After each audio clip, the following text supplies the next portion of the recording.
WGN Investigates takes an in-depth look at the early impact of the Safety Act. Right, specifically changes to the system for deciding who gets released while awaiting trial. Investigative reporter Ben Bradley looks at whether some of the initial fears may have been unfounded. Chicago is living the purge. Attempting carjacking of a pedestrian on the street, chains on fire with the police.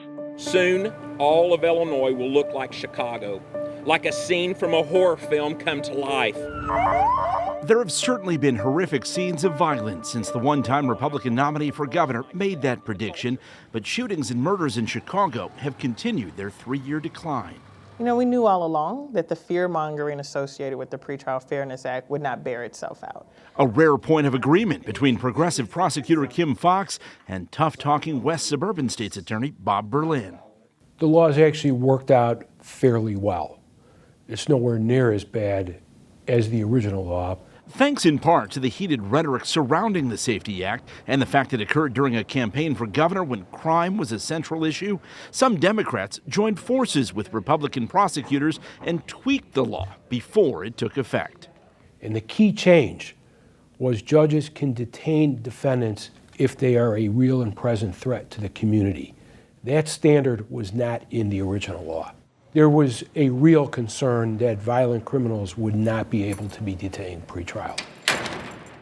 Deciding who goes free and who remains behind bars while awaiting trial has always been a joint exercise between a prosecutor and a judge, with a defense attorney almost always arguing for leniency. What changed statewide in mid-September was the removal of cash as a consideration. Instead, judges were ordered to consider a defendant's perceived threat and flight risk.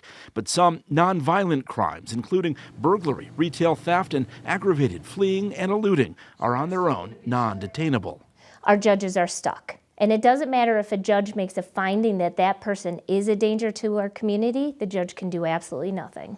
How a case is handled can still depend on where a crime is committed. In Cook County, murder, attempted murder, and vehicular carjacking defendants are being detained 91% of the time. In DuPage, defendants were ordered locked up until trial on those charges 100% of the time. Overall, Cook prosecutors are getting detention orders 68% of the time they request them. In DuPage, it's 47%. But remember, DuPage prosecutors are known for seeking detention far more often in lower-level crimes. We're tough, but we're fair. And I'll give somebody a second chance on a nonviolent offense, first-time offenders. I'm all about giving second chances to those people.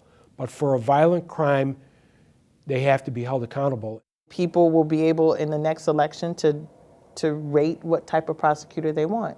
Are you going to be a prosecutor that believes that someone who commits a nonviolent offense should be held pre-trial without the possibility for release? I think the public will answer that. Do people commit crimes after they're released? Yes. Loyola researcher David Olson is in the early stages of studying the impact of pretrial release throughout the state. But he says history can be a guide. That's because Cook County actually moved toward cashless bail in 2017. Olson's research found failure rates, as they're known, remained the same before and after reform. 17% of defendants were charged with a new offense within a year of release. Of those, 3% were charged with a new violent crime. The important thing to recognize also is that happens regardless of what decisions we make. When we send people to prison for lengthy periods of time, once they're released, there are some that continue to commit criminal activity. So we can't just look at that one brief period of time of pretrial release and assume that's the only point in time we should be concerned about. A prime example, the man who killed 8 people in Joliet in January. A Will County judge allowed him to go free after posting $10,000 in a case a year earlier in which he was accused of shooting at a car with a woman inside. Where you commit a crime plays an outsized role in whether prosecutors seek to keep you locked up until trial, especially when it comes to lower-level offenses. Take this case in Downers Grove. Do you have anything on you that's going to poke, stick, or stab us? Maximus Herman was charged with stealing a woman's purse from a shopping cart. An off-duty officer tackled him in the parking lot. Is this your phone right here? While the suspect's comments were redacted from the body cam footage, he appeared to admit wrongdoing and apologize. I appreciate you being honest with that, okay? Because that takes a lot of courage to fess up to something. I feel okay? really bad. I'm sorry.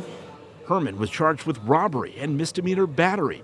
Despite not having a criminal record, DuPage prosecutors requested detention, and a judge agreed. He's been locked up for 2 months so far, awaiting trial. That's a robbery. And he is a real and present threat to the community. And that's someone who should be detained. And the community is safer because he's in custody pre-trial. I think it should concern people that depending on your geographic boundary, whether you could be held pre-trial for a nonviolent offense or whether you could be set free for committing a murder. And that's still happening today, despite the changes to the Safety Act. Because these continue to be human endeavors. Complicating any analysis of the impact of pretrial release on crime is the reality many cases go unsolved for months, if not longer. Chicago police solved just 52% of murders last year. Solve rates for burglaries, robberies, and car thefts are even lower. So it's too early to say whether those crimes are being driven by defendants free while awaiting trial or criminals who have yet to be caught. We've been grappling with violent crime in this city for a really long time. If it were one person and one policy, we'd be probably the safest city in the nation. It's complicated. That was WGN Investigates' Ben Bradley reporting. Prosecutors outside Cook County are asking lawmakers to give judges more discretion to hold a person based on their potential threat to the community. And domestic abuse cases continue to be a concern, with judges releasing defendants more often than not. Just like at trial, those decisions often depend on the cooperation of reluctant victims. The chief judge of Cook County did not respond to multiple requests for data, but CWB Chicago reports there have been 2 people charged with murder, attempted murder, or trying to shoot someone this year while on felony pretrial release.